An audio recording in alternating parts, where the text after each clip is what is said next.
Once again, the French have given us a good story. This one, called Crictor, was written by, and I'm going to murder this name, Tomi Ungerer, I believe, in 1958.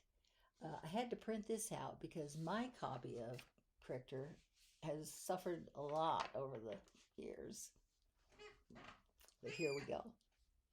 Once upon a time, in a little French town, there lived an old lady whose name was Madame Louise Baudot. She had one son who was in Africa studying reptiles.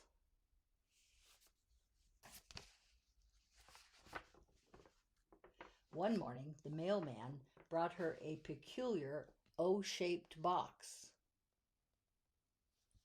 Madame Baudot screamed when she opened it. It was a snake her son had sent her for her birthday. To make sure it was not a poisonous snake, she went to the zoo. She identified it as a boa constrictor, so she called her animal Crictor.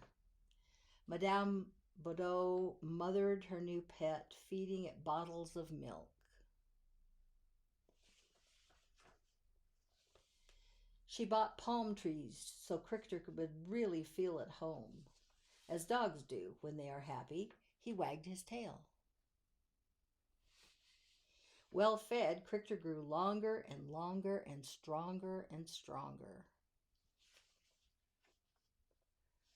The boa followed his mistress when she went shopping. Everyone was astonished. I can't imagine why. Madame Baudot knitted a long woolen sweater for her pet to wear on cold days. In the winter, it was fun for Crictor to wriggle in the snow. Madame Baudot taught at the public school. One day, she decided to take Crictor to her classes. Soon, Crictor learned to shape the alphabet in his own way. S as in snake, E as in elephant, N as in nothing, O as in oak, L as in lion, M as in man, G as in glass, and W as in whale.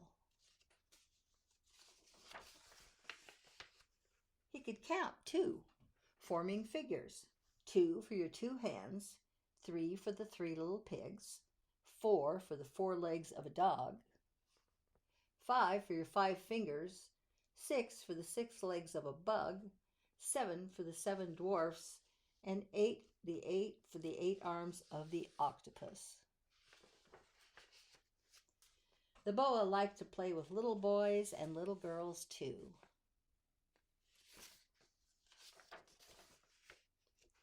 He helped the Boy Scouts learn knots. Crictor was a helpful snake.